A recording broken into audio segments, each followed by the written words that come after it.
Passion होता है ना, उधर आप लड़के और लड़की डजेंट मैटर, 100 मुश्किलात, इवन लड़कों को 100 मुश्किलात मिलेंगी, बट आप उसके थ्रू जाओगे, आप अपने लिए ख़ुद के लिए रास्ते खोलोगे एंड आप अपनी इंटेंशन साफ़ रखोगे तो अल्लाह मियां आपके लिए भी रास्ते खोलेंगे। And that's why it got so easy for me अल्हम्दुलिल्लाह। मेरी अम्मी के अलावा मेजॉरिटी लोगों ने तो मुझे यही बोला था कि you won't be able to do it, it's difficult, but मुझे ऑनेस्टली बताऊँ, मुझे इतनी वो नहीं थी कि इनको गलत प्रूफ करना, मुझे इतना था कि मुझे अपने लिए ये करना है। So I did what I needed to for myself and I was able to complete it then. And I am the youngest, at least one of the youngest.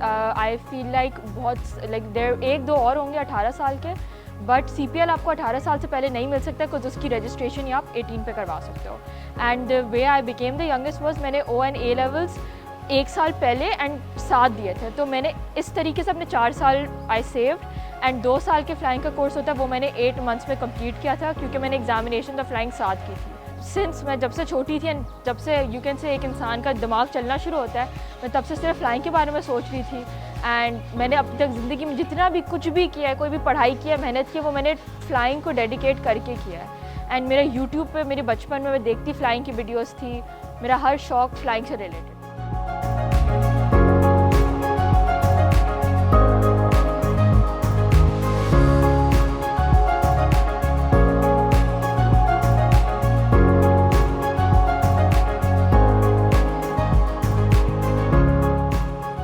Training aircraft से एक मल्टी इंजन एयरक्राफ्ट पे आने के बाद आपको अंदाज़ा होता है कि मैं पायलट इसलिए बन रहा हूँ कि this will be our cockpit view.